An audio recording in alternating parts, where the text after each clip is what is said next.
Hey everybody, welcome back to another video. Today we're going to be talking about the NASCAR Cup Series playoffs. I'm sure you've seen somebody else do a video very similar to this on an elimination style with 164s. Got some fun news in the pipeline there. But we are taking a look and we're going to talk about basically who's going to make it forward. Now obviously I'm doing this a day late, so that's an easy call because he's already won. But better late than never. I did have some concerns. I really wish I could have voiced them earlier because it would have looked a lot more valid.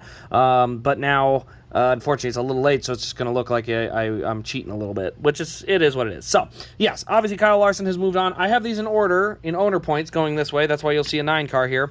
The 47, I don't have a car, which is downright shocking that I don't have a single 47 car. You know what? We're going to use the 45 as a substitute for the 47. He would squeeze in right there. All right, just so you guys know, that's why the 45's in there. So somehow I don't have a single 47 car. I found that downright ridiculous. So Ricky Stenhouse, you're going to have a car coming soon. Anyway, so yes, we move that on. Now, taking a look at it here, based on just anything from the next 2 races that we're going to be going forward, who do I think's got the best shot to continue forward when it comes to the playoffs? Now, obviously, William Byron's got a big old cushion. He's got 45 points of cushion, and realistically, he just has to not have an absolute disaster. He's generally not had disasters, even if he hasn't performed well, so easy call. Also, moving into the next round, we've got, let's see here. I thought Reddick was up here. There he is. Yeah, he's in 3rd. Reddick's plus 30, and he's fast at Kansas. That's an easy call as well, even if he doesn't need Bristol. Buescher is plus 27. That's enough of a gap with how well he's run this year for me to move him in. Hamlin, again, very fast at Darlington. Won Kansas earlier this year, so an easy call there. Even with the bad luck of Truex being 25 points up, again, Kansas, good track for Toyota. I want to move him forward. Now, here's where we start to run into some issues. Kyle Busch has a 20-point gap on the cut line, and I'm gonna push him through because Bristol is such a good track for him, but I'm a little hesitant. Keselowski, I'm gonna slide him over here. I'm not so sure what I've got in Keselowski yet. Blaney, I'm not real sure what I've got in Blaney. You know, him and Keselowski both, point total wise, they're only 18 and 16 above the cut line, and there's a lot of guys underneath him that can catch him. So I'm gonna put him in the danger zone as well. Ross Chastain, danger zone. I'm putting all these guys in here. Chase Elliott, I would put him in the danger zone, but generally he's been so good. This is just in the owner's title. He only has like, let me go to the owner's side quick and just make sure I know how many points he's got on the cut line. I think he's only got 3 points on the cut line, but I'm going to say he's all right. Generally has had very good luck at Kansas in the playoff race. Generally has kept the car clean and gets just a solid top 10 out of it. I think that's all it's going to take to go and advance at Bristol. So I feel more confident about the 9, not from the speed standpoint. I don't think they're very fast, but their ability to just simply knock out a normal top 10 and not be out of the race by the end of it, that seems to be something he can do. Joey Logano, another one. I'm not going to put him in yet. I'm not sure. Christopher Bell, not sure. Bubba Wallace, I'm going to actually put him in. That car, as long as he runs right at Kansas, he's going to go through. Kevin Harvick, speed was good. He's going to go through. Michael McDowell, obviously we're very unsure. And Ricky Stenhouse, I'm actually going to put him through. He had great speed last year and great speed in the spring. I got Ricky Stenhouse moving on. So this is just our round of 12 so far. I've only got 11 cars. Well, technically I don't have 11. Technically I have 10. So we got 2 more cars that are going to make it out of this group here.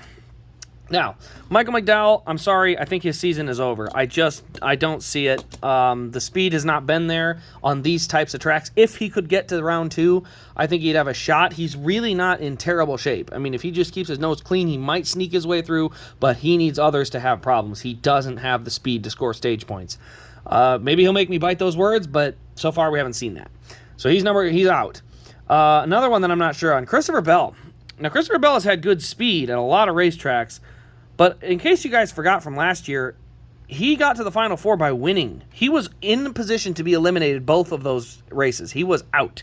I mean, he was out of the playoffs. Like, he needed the win, and he got it, but he needed the win just to get there. And so, to be in that many elimination races and need wins, I just don't think it's going to work this year round. I think something's going to bite him. Too many mistakes. Next on the list, we're going to go to Joey Logano. Look, Joey did not have good speed yesterday and made it work. Kansas is not the type of track where track position will work for you. You need to be able to have speed. I don't think he's had it. I'm going to move him out. Next on the list, we've only got one more guy out. Is it going to be Blaney, Keselowski, or Chastain? Now, Chastain had very little speed yesterday and was very uninspiring. Brad Keselowski showed good speed, but doesn't have as much cut line room. And Ryan Blaney has had just the worst luck of anyone I've ever seen in playoffs, generally. That being said, though, Blaney has been the top-performing Penske car. I'm going to move him on. And now it's down to Keselowski or Chastain. Who am I going to pick? Well, Ross Chastain has raced his tail off for the last 2 years, really, and done what he could with it. But I'm going to actually move Keselowski on. And that's mostly because I do not see the speed out of this one car. Now, again, these 4 being out are strictly based on speed. There is a good chance that this weekend something crazy happens and Kevin Harvick falls even further behind the cut line. Or Ricky Stenhouse Jr. But the reason I move Stenhouse on is because they have shown up with these flashes of speed. And I haven't seen a lot of incidents where he hasn't finished. He's done a good job finishing races this year. Ross Chastain's had his issues. And Joey Logano just hasn't had the speed. And I don't think him having speed, I feel the desperation may grow. Now, again, anybody from essentially probably Chase Elliott on back here, this whole group of cars could end up in this situation. So realistically, here's my guys at risk. Here's the 4 I predict are eliminated. Here's the 7 that I have moved on so far. So we'll see. We'll do a recap after every week because I like being able to do these. I think, personally, with this many cars still in contention and these guys being one mistake away from disaster, this could be one really fun Bristol night race. We could have 8 or 9 guys all on that cut line within just a couple points of each other. I mean, we are in position to potentially have a really, really fun weekend when that comes around. I mean, right now, Michael McDowell is 19 points back, but after that, Ricky Stenhouse is 4.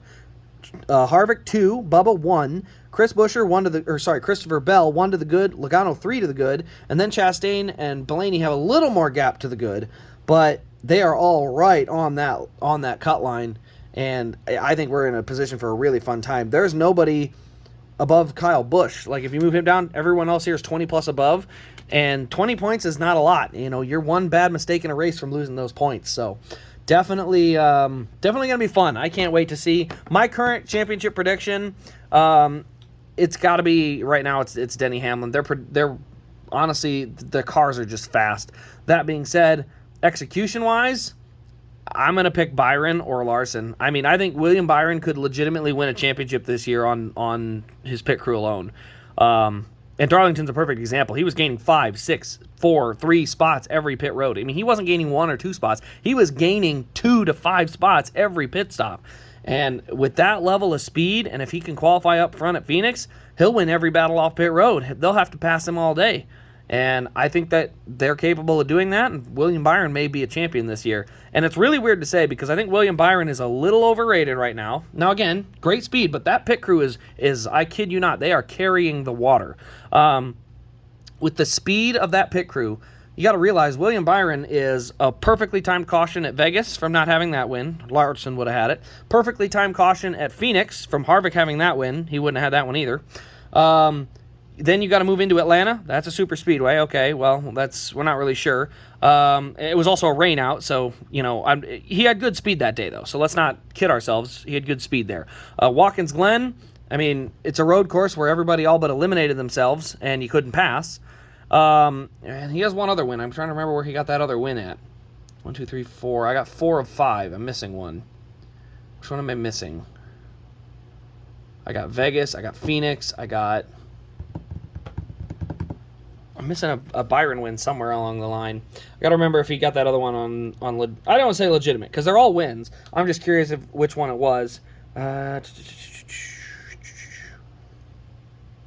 Did he win Martinsville? No.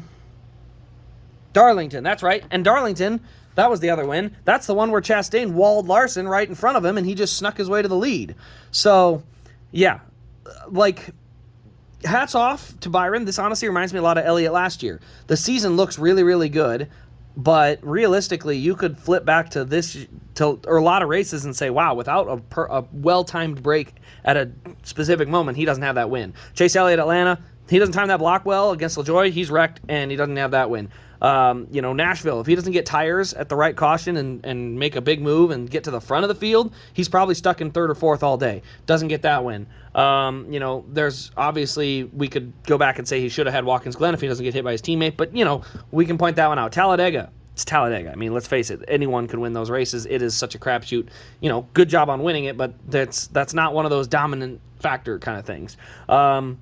Pocono literally won by a disqualification. How many times we got to go through it? Chase Elliott having a regression this year in laps led is more noticeable than actual points or win total. Because at the end of the day, you could point at almost every race he won last year and say, hey, if he has one small mistake go wrong, they didn't have the speed to overcome it and come back and win. And that's William Byron this year. On speed. The difference is that pit crew is gaining him so many spots. I mean, it is insane. So, like I said, William Byron, I do worry a little bit on the speed end. Kyle Larson's got the speed. I just hope they can execute and not get taken out. Kyle Larson, we could argue right now, is having a very phenomenal season and could be a guy with 8 wins. I mean, like I said, Las Vegas definitely could have had Las Vegas. That's an easy one. Darlington probably should have had that if he didn't get wrecked by Chastain. Pocono probably should have had that if he doesn't get wrecked by Denny Hamlin. Kansas doesn't get wrecked by Denny Hamlin, probably wins that. He's got 3 right now. We could probably point to about 5 different races where he could have the win and has actually had contact from other people take him out of the race. So, very interesting nonetheless. But these are the 4 I've got out so far. Let me know your thoughts in the comments below. We will touch on this again after Kansas, and we'll talk about the next round, or the elimination race coming up at Bristol. I will be at both of the next 2 races. Can't wait to show some videos and stuff from that. I think I'm going to try and record my first vlog of my entire Kansas and Bristol trip, because I'm going to also be going to the Kansas City Chiefs opening football game on Thursday night. So, going to make a whole weekend out of it. Going to be a lot of fun. But anyway, guys, thanks for watching. This will wrap up the video. This has been Race Craze, and we will see you we'll see you in our next Diecast review tomorrow or later today, and we'll see you in the next update video to our championship predictions next week.